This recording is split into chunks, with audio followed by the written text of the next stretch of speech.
आरोग्य भारती की ओर से डॉक्टर गायत्री नामदेव का आप सभी लोगों को नमस्कार। आज डॉक्टर्स डे है और यह 1 जुलाई को मनाया जाता है। यह हमारे पूर्व चिकित्सक डॉक्टर विधान चंद्र राय के जन्म दिवस के उपलक्ष्य में मनाया जाता है।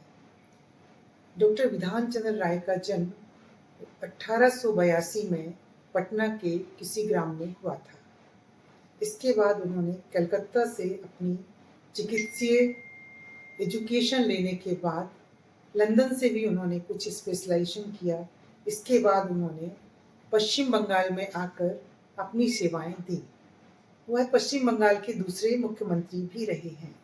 उन्होंने अपना योगदान फ्रीडम फाइटर्स के रूप में भी दिया है। तो इस तरह हमारा ये 1 जुलाई का जो डॉक्टर्स डे का सेलिब्रेशन है, ये डॉक्टर विधान चंद्र राय के उपलक्ष्य में, जन्मदिन के उपलक्ष्य में मनाया जाता है। डॉक्टर विधान चंद्र राय को भारत रत्न का भी दर्जा दिया गया है, जो हमारे देश का सर्वोच्च पुरस्कार है। आज हम लोग बहुत सारी एक्टिविटीज़ कर रहे हैं डॉक्टर्स डे के उपलक्ष्य में। मेरा यह मानना है कि यह 1 जुलाई डॉक्टर्स डे सिर्फ एक तारीख नहीं है, एक तिथि नहीं है, बल्कि हमारे उन चिकित्सीय योद्धा जिनके परिश्रम, जिनका समर्पण, जिनका इंटेलिजेंसी, सभी कुछ के मान सम्मान का दिन है आज। इस समय हमारे बहुत से चिकित्सक हैं जो जुटे हुए हैं, काम में जुटे हुए हैं। उनको अपनी हेल्थ का ध्यान नहीं है, अपने खाने पीने का ध्यान नहीं, और वो लगे हुए हैं। कोई किसी ऑपरेशन में बिजी है, कोई किसी का इलाज कर रहा है, इमरजेंसी में है, आईसीयू में। तो इस तरह हम देखते हैं कि हमारे चिकित्सक हमारे लिए क्या क्या करते हैं।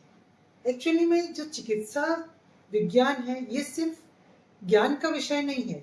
इसमें हमारा संपूर्ण संवेदना, करुणा, ये सब समाया हुआ है। चिकित्सीय विज्ञान या चिकित्सीय ज्ञान या चिकित्सा का क्षेत्र सिर्फ ज्ञान तक सीमित नहीं है। जब हम किसी का इलाज करते हैं, किसी महिला का इलाज करते हैं या किसी बच्चे को देखते हैं, तो हमारे मन में एक संवेदना होती है कि हमें इसे ठीक करना है, क्योंकि यह महिला परिवार की एक धुरी है। यदि इसको कुछ हो गया तो इसके बच्चा, इसका परिवार, सब कुछ बिखर जाएगा। तो ये और दूसरे प्रोफेशन से थोड़ा अलग है, और हम चिकित्सक अपनी जी जान लगा देते हैं मरीजों का इलाज करने के लिए। इसका उदाहरण आप लोगों के सामने दे रही हूँ। मेरा यहाँ पर जस्ट ट्रांसफ़र हुआ था जिला चिकित्सालय छतरपुर। मैं गायनेकोलॉजिस्ट की पोस्ट पर यहाँ पदस्थ थी, और मेरी इमरजेंसी ड्यूटी के दौरान एक कॉल आया मेरे पास कि एक पेशेंट शॉक में पड़ी हुई है, ट्रॉमा वार्ड में। उस समय डॉक्टर एस.के. दीक्षित वहाँ पर पोस्टेड थे। मैं कॉल अटेंड करने गई। मैंने देखा पेशेंट शॉक में है, और उसका जो यूरिन प्रेगनेंसी टेस्ट वगैरह पॉजिटिव आया था, तो इससे ये साबित हो रहा था कि उसको एक्टोपिक प्रेगनेंसी है, जो कि अंदर ही अंदर रप्चर हो गई है, और एक्सेसिव ब्लीडिंग के कारण पेशेंट शॉक में चली गई है। डॉक्टर दीक्षित से मैंने बात किया कि इसको ऑपरेट करना पड़ेगा। डॉक्टर दीक्षित ने कहा, देखिए सोच लीजिए मैडम, ये बहुत क्रिटिकल केस है। फिर मैंने उसके रिश्तेदारों से बात किया, मरीज के रिश्तेदारों को समझाया कि देखिए ये बहुत ही जटिल केस है। यदि हम रेफर करते हैं आपको हायर इंस्टीट्यूशन के लिए, तो ये रास्ते में ही कोलैप्स हो जाएगी और इसको बचाना मुश्किल हो जाएगा। ये अपने निर्धारित स्थान तक पहुंच भी नहीं पाएगी, और यदि हम यहाँ पर कोशिश करते हैं तो शायद हम इसे बचा पाए, क्योंकि इसके अंदर ही अंदर इतनी ज़्यादा ब्लीडिंग हो गई है कि थोड़ा मुश्किल तो है बचाना।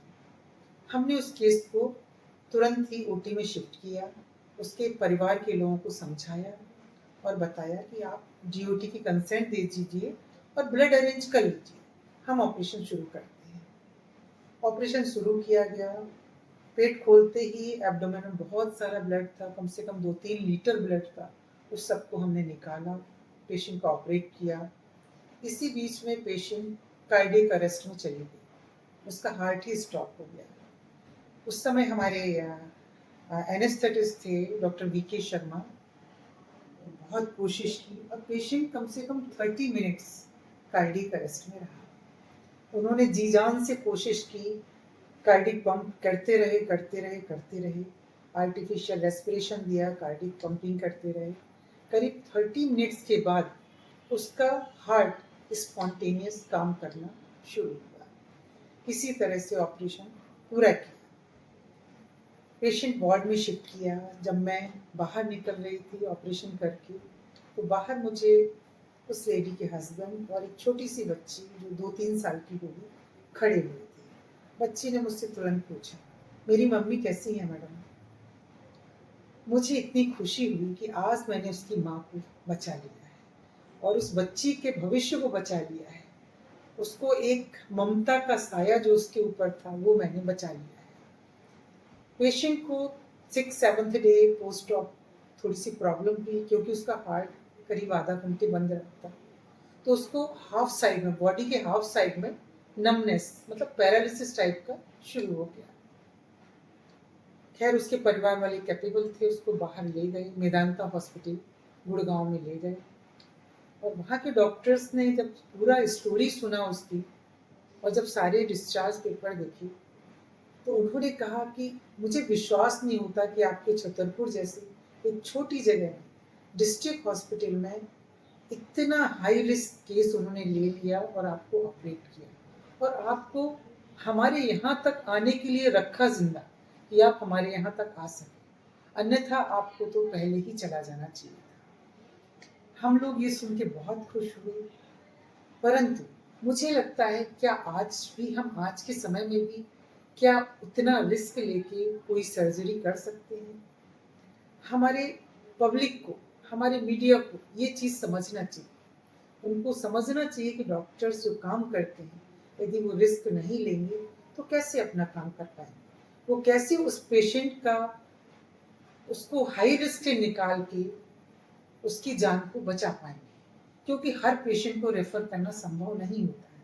और मान लीजिए इस केस में भी पेशेंट की जान जा सकती थी। जो 30 मिनट तक कार्डियक अरेस्ट में रहा वो पेशेंट, उस पेशेंट की जान जा सकती थी। मैं भी कुछ नहीं कर सकती थी, हमारे एनेस्थेटिस्ट भी कुछ नहीं कर सकती थी।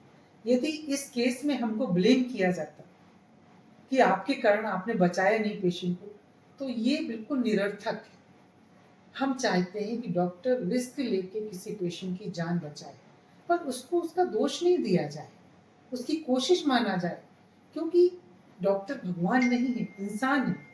वो अपनी पूरी नॉलेज का उपयोग करता है, अपना पूरा जो सीखा हुआ है उसने, पूरा मेडिकल साइंस का उपयोग करता है जो उसके वश में है।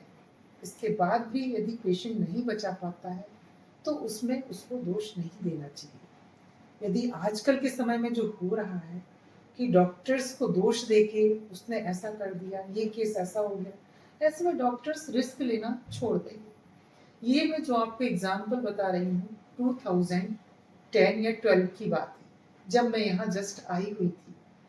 तो उस समय में और आज के समय में बहुत फर्क आ गया है, पब्लिक की सोच में